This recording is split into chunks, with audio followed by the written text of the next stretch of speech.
Universidad Colegio Mayor de Cundinamarca presenta. Les doy la bienvenida nuevamente a nuestra cuarta sesión, en la cual trataremos el acuerdo de reorganización y el proceso de reorganización. Allí abarcaremos ciertos temas como el contenido del acuerdo, los efectos, legitimación, entre otros. Espero que esta sesión sea de su agrado. En nuestra cuarta sesión vamos a tocar el tema referente al proceso de reorganización. Vamos a mirar específicamente los supuestos de admisibilidad al proceso.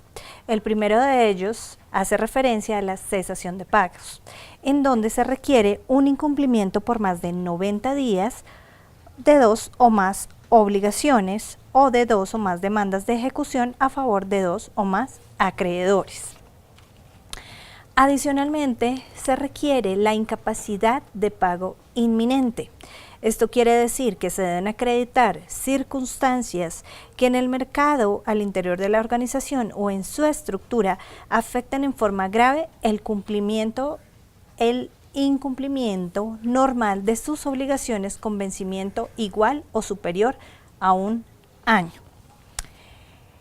Las condiciones para acceder a este mecanismo recuperatorio son específicamente que no se haya vencido el plazo para enervar la causal de disolución, haber cumplido obligaciones derivadas de la calidad de comerciante, no tener obligaciones vencidas por retenciones de carácter obligatorio a favor de autoridades fiscales, descuentos a trabajadores, ya sea por aportes al sistema de seguridad social integral, y que el cálculo actuarial haya sido aprobado y se esté al día en el pago de pensiones.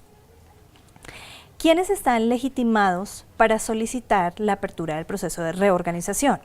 En primer lugar, hablamos de a solicitud de parte, entonces estará legitimado por cesación de pagos el deudor, también estará legitimado uno o más acreedores de obligaciones incumplidas y deberá acreditar los supuestos para acceder a este proceso. Por incapacidad de pago inminente están legitimados el deudor o varios acreedores no vinculados. Frente a la solicitud de admisión, el artículo 13 lo desarrolla de manera amplia. Entonces, se han establecido varios requisitos, como se deben aportar los 5 estados financieros básicos correspondientes a los 3 últimos ejercicios y los dictámenes respectivos si existieren, 5 estados financieros básicos también contados al último día calendario del mes anterior a la solicitud, un estado de inventario de activos y pasivos con corte a la misma fecha debidamente certificado y valorado, la memoria de la crisis, un flujo de caja para atender el pago de las obligaciones, un plan de negocios de reorganización del deudor, de reestructuración financiera, operativa y de competitividad, un proyecto de calificación y graduación de créditos y un proyecto de determinación de derechos de voto de cada uno de los acreedores. En el artículo 17 se establecen los efectos de la presentación de la solicitud de admisión al proceso de reorganización con respecto al deudor. Entonces, se ha dicho lo siguiente: se prohíbe que a partir de la fecha de presentación de la solicitud, los administradores, se les prohíbe exclusivamente a ellos la adopción de reformas estatutarias, constitución, ejecución de garantías, cauciones que recaigan sobre bienes propios del deudor, incluyendo fiducias, encargos fiduciarios, entre otros. Bueno, ya haciendo referencia como tal al acuerdo de reorganización y al inicio del proceso, debemos mencionar que hay mecanismos de protección del deudor, lo cual quiere decir que ciertas estipulaciones son ineficaces, como cuáles: las que impiden u obstaculicen directa o indirectamente el proceso de reorganización, las que consagren la iniciación del proceso de reorganización como causal para la terminación anticipada de contratos, las que incluyan la iniciación de este proceso como anticipo del plazo, es decir, como cláusula aceleratoria, y las que impongan restricciones al deudor para que se acoja a un proceso de reorganización. En cuanto al inicio de este proceso de reorganización, debemos entrar a mirar en detalle qué implica el inicio del mismo. Entonces, la providencia de decreto de apertura del proceso de reorganización comienza el día en que el juez expide el auto de iniciación de este proceso y pues lo hace el juez del concurso. Hay ciertos efectos, digamos, tienen varias características los efectos de la iniciación de este proceso. Entonces ahí podemos hacer referencia a los efectos procesales, a los efectos sustanciales, también hacemos referencia a los efectos de carácter mixto. Bien, en cuanto a los efectos procesales, entonces podemos afirmar que es esa imposibilidad de adelantar procesos ejecutivos. Este efecto procesal tiene que ver con el principio de universalidad subjetivo. Los acreedores pierden el derecho de ejecución individual, deberán venir a cobrar al concurso. Voy a enumerar de manera rápida cuáles son los efectos procesales. Pérdida del derecho de ejecución de los acreedores. Esto quiere decir que a partir de la iniciación del proceso de reorganización, a partir de que se expide la providencia por parte del juez del concurso, no habrá lugar a nuevas demandas ejecutivas y los procesos ejecutivos en curso deberán remitirse al proceso de insolvencia. En segundo lugar, hablamos de procesos de restitución de bienes operacionales arrendados y contratos de leasing. A partir de la iniciación del proceso de reorganización no proceden procesos de restitución contra el deudor y los procesos en curso terminan. Es decir, el fuero de atracción se predica únicamente de procesos ejecutivos. Las medidas cautelares en procesos de restitución tendrán que levantarse.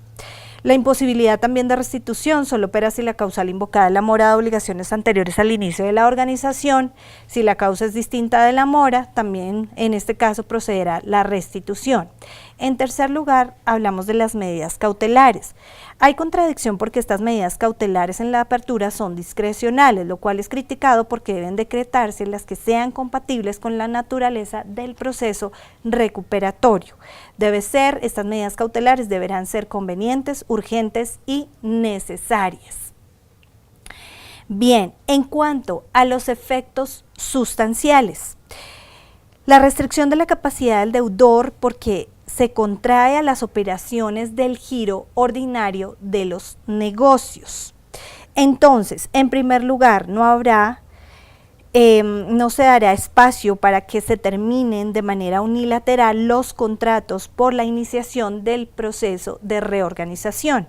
Solo operará en el caso en que se alegue un incumplimiento de las obligaciones que deben hacerse valer dentro del proceso de reorganización. También en el caso en que las obligaciones causadas con posterioridad al proceso de reorganización deban atenderse preferentemente. Su incumplimiento dará lugar a la terminación del contrato. Y la terminación procede en todos los casos si la causal alegada es distinta de la mora en el pago de obligaciones. Bien, en segundo lugar hablamos que dentro del proceso de reorganización el juez deberá decretar la terminación de ciertos contratos, pero esto será a petición del deudor, se deberá acompañar una relación costo-beneficio del proceso de reorganización y la terminación de ese contrato para el mismo, se debe acreditar que no fue posible la renegociación del contrato de mutuo acuerdo. Esto lo decidirá la Superintendencia de Sociedades o el juez del circuito y la terminación procederá si el contrato de tracto sucesivo aún se encuentra en proceso de ejecución y si las prestaciones a cargo del deudor resultan excesivas, tomando en cuenta el precio de operaciones equivalentes al momento de la terminación. El tema de la indemnización por la terminación queda sujeta al proceso de reorganización. También habrá lugar a la suspensión de la causal de disolución por pérdidas. A la fecha de la presentación de la solicitud de reorganización no deberá haber vencido el plazo para enervar dicha causal. Bien, en cuanto al trámite del proceso de reorganización, tenemos que mencionar que hay acreedores tanto externos como internos. Externos entendemos aquellos como los trabajadores, la DIAN, entidades públicas, bancos, proveedores, y los internos, los socios. Así que cada uno pertenece a diferentes clases. En la calificación y graduación de créditos, en la primera clase tendremos a los acreedores internos, en la segunda los trabajadores, en la tercera las entidades públicas y de seguridad social, a la cuarta los financieros y en la quinta el resto de acreedores, pues que en su gran mayoría resultan ser los proveedores. Realmente en la calificación y graduación se valora probatoriamente los créditos, cada clase tiene unos grados y órdenes y pues estos están comprendidos en diferentes categorías. Bien. Ahora entremos a ver el acuerdo de reorganización. ¿Cuáles son los elementos esenciales? Cuando hablamos, el primero de ellos, cuando hacemos referencia a la solemnidad, decimos que el acuerdo debe constar por escrito. En principio no debe constar por escritura pública, pero si hay transferencia de bienes inmuebles, se requiere de otra formalidad y en este caso tendremos que extender escritura pública y hacer la respectiva inscripción en el registro. En segundo lugar, en cuanto a las partes, ¿quiénes son las partes del acuerdo? Son todos los acreedores internos y externos y es importante entender que ya no hace parte de este concepto de partes del acuerdo de reorganización, ya no hace parte ni el deudor y menos el promotor. En tercer lugar, tenemos la pluralidad de clases de acreedores, entonces pues ya lo habíamos mencionado, hablamos de acreencias laborales, entidades públicas, seguridad social, instituciones financieras, demás acreedores externos e internos. El factor temporal debe celebrarse dentro del plazo señalado por el juez en la audiencia de aprobación de inventario, calificación y graduación de créditos. Esto es, hablamos de un máximo de 4 meses. Se puede prorrogar por 2 meses más, la ley lo permite. En quinto lugar, en cuanto a las mayorías, la regla general es que manejamos la mayoría absoluta, mitad más uno de los votos, pero también hacemos referencia a ciertas mayorías como 60% de los votos para modificar la prelación legal. No se requiere pluralidad si 2 o más acreedores tienen el 75% de los votos. En cuanto al contenido del acuerdo, se debe prever la forma en que habrán de atenderse las obligaciones a cargo del deudor. Entonces, de manera general, comprende a todos los acreedores. Respecto a la prelación, entonces, esta debe respetarse y también deben atenderse los privilegios y preferencias de ley, salvo que haya un acuerdo votado por la mayoría del 60%. Debe también haber una reunión anual de acreedores para hacerle un seguimiento a este acuerdo. Y en cuanto al pasivo pensional, debe incluirse mecanismos de normalización de pasivos pensionales. En séptimo lugar, hacemos referencia a la acreditación del estado de los gastos de administración y los necesarios para la ejecución del acuerdo y su forma de pago.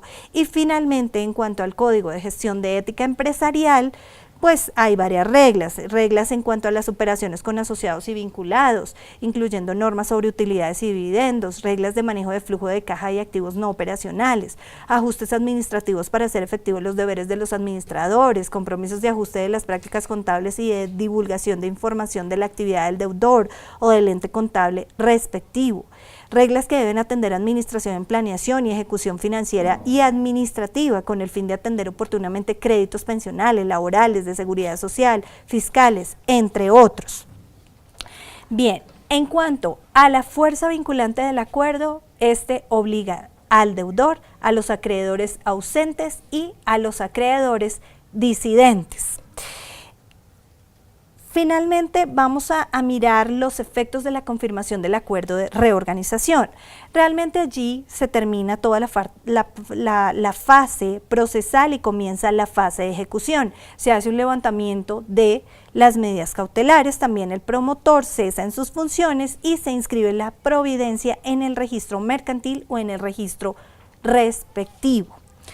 En cuanto a la modificación del acuerdo, entonces, este requiere determinación de derechos de voto, aplicar las reglas previstas para la celebración, adoptada por los mismos porcentajes requeridos para el acuerdo, se descuentan los votos de los acreedores que ya fueron pagados en ejecución del acuerdo de reorganización. En cuanto al incumplimiento del acuerdo de reorganización, son varios los efectos. Se denuncia, pues hay una denuncia de acreedor o información del deudor, hay un incumplimiento de obligaciones objeto del acuerdo de gastos de administración, la superintendencia o el juez debe verificar dicha situación. Adicionalmente, se debe ordenar al promotor que en un mes actualice la calificación y graduación de créditos, derechos de voto, gestione alternativas de solución y presente el resultado de las diligencias. Se debe convocar también a una audiencia al deudor y a los acreedores insolutos para que decidan lo pertinente. En cuanto a la terminación del acuerdo de reorganización, pues este se dará por terminado si hay lugar a un cumplimiento de las obligaciones pactadas en el acuerdo, si ocurre un incumplimiento que no hubiera sido subsanado en audiencia por la no atención oportuna en el pago de mesadas pensionales, aportes al sistema de seguridad social y demás gastos de administración. Y los efectos de la no presentación o no confirmación del acuerdo de reorganización son los siguientes: da lugar a la disolución de la persona jurídica, la separación de los administradores, el promotor asumirá las funciones de representación legal, se dan por terminados los contratos de tracto sucesivo y se finaliza de pleno derecho los encargos fiduciarios y contratos de fiducia mercantil.